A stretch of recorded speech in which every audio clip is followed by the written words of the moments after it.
How's it going, everybody? Welcome back to Mojo Grip. Mike here. Today I've got a secret airplane for you. That's why I'm standing in front of it. Stay tuned. We're going to check out a Cirrus replica.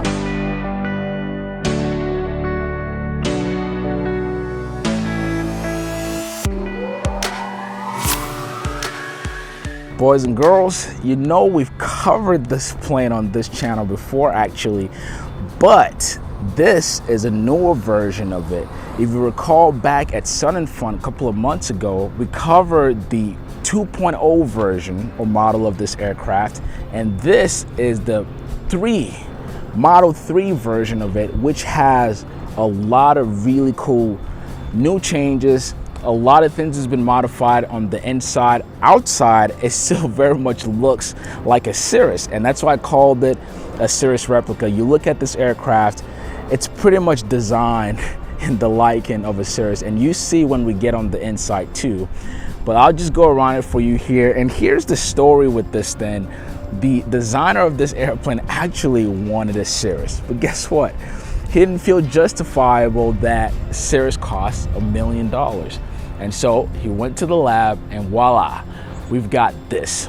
And this airplane actually flew all the way from Brazil. Just so you know how bad I wanted to get this in front of you. And again, you look at the design, everything is very Cirrus-like. But here's the caveat, guys. This airplane costs only a fraction of what a Cirrus will cost, literally a quarter of what a Cirrus will cost if you build it on your own. But let's keep going here. And speaking of the design, the material used in this plane actually is you have carbon fiber, which is the main material used for the structural part of the airplane. And then on top of that, you have fiberglass. If you know what fiberglass looks like, show you here. You got fiberglass. Now obviously there are benefits, there are ups and downs for choosing fiberglass as a structural material, because you know it's easy to mold, but then also you don't want a situation where something is tearing in from the inside, and that's why they use carbon fiber, which is a stronger material for the structure of the airplane, and then they use fiberglass to cover it. And again, I'm just looking at this thing. You could literally fool somebody to think that this is a Cirrus. All the way to those beautiful doors, it's very Cirrus-like. But anyway, let's move on to the power plant here. Right now, this prototype model is fitted with a Lycoming 390, which gives you about 210 horsepower, and you've got a hard tilt propeller, two-bladed prop here. Now, this engine bay is actually designed to carry the Lycoming 540, which is a bigger engine. Is also an engine you would find, say, in the RV10s, and you would get a much better performance with that. And with this power plant, the performance you get about 150 knots in cruise, and with that you're burning about 12 gallons of fuel per hour. And speaking of that fuel, here are your fuel tanks. You've got about 26 gallons on each side. Now 52 total, and you would have 50 usable in this airplane, which is not bad. Now let's walk towards that interior, and while we are doing that, you see a big baggage compartment here. This is one of the largest doors I've seen for a baggage compartment.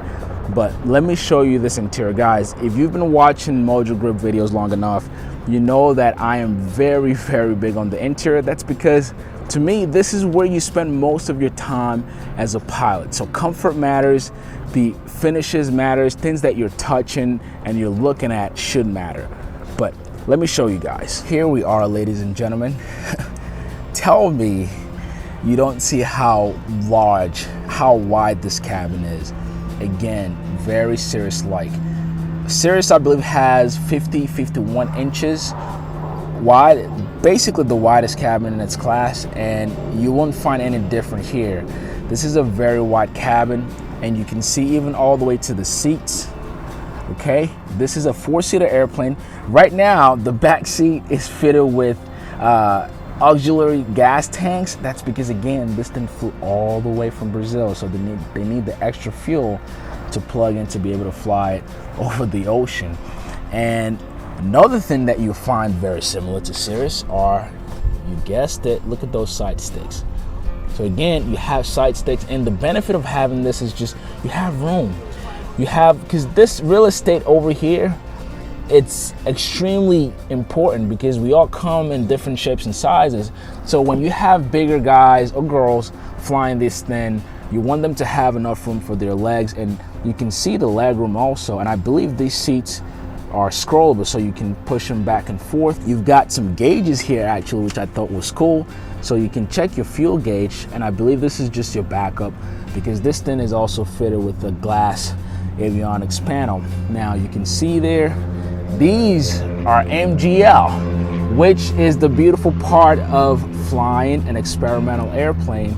You have your different options for avionics. So this one is fitted with a dual MGL screen. I believe those are 7 or 10 inches. They look more like 10 inches. And so as a builder, you can actually fit your instrument equipment in here. Again, this airplane is VFR, but for example, with my airplane where I have a similar dual screen and I have some Garmin equipment, the GTN for instrument flying, coupled with Cirrus XM, that's a really great subscription where you can get flight weather updates and you can check on weather both on the ground and while you're in the air. But really, it's more useful when you're in the air. And also, if you love to listen to podcasts or radio while you're flying, the Cirrus XM will also come in handy. So that's a great add-on benefit. So you've got two MGL glass screen here, and then you have your backup analog. These are more for your flight instrument. But this, if they turn it on, you see that you get just about everything that you need. And you do have a Garmin 430, although right now this airplane is only certified to fly in VFR, but you do have those. And again, being an experimental plane, you can design this thing however you need to. And one thing you have to love about this cockpit is just how well they use the real estate here. You can see very minimal amount of switches here, electric switches. I don't even see any circuit breakers. I don't. So it's possible that this plane is fitted with the VPX power system, because that helps you eliminate any circuit breakers you might need to use on the dash. And speaking of seat, you still have room. You still have space there you can put whatever, coupled with an iPad. I love that you can put stickers on these things, which is really cool. And again, you look at the middle console also. I just imagine if someone on the wider side is sitting in either of these seats, they will be very comfortable, guys.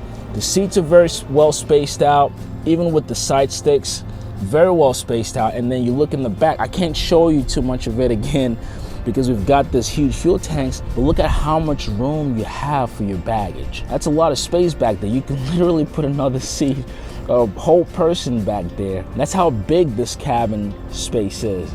And speaking of, one thing that's unique, well, not really unique anymore to the Cirrus, is a parachute. Now, this airplane is not fitted with one, but you can, as a builder, fit the airplane with a parachute. And the design is there, and the things you need will be there if you need.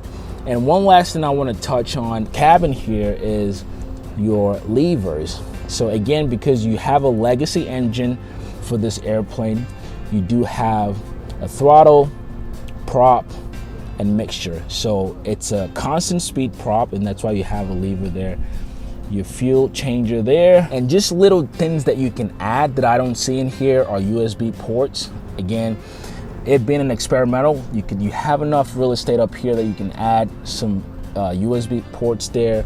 I do see one down here and another one in the back. But if you're carrying some passengers, you probably want more, and you do have your headset jacks over there.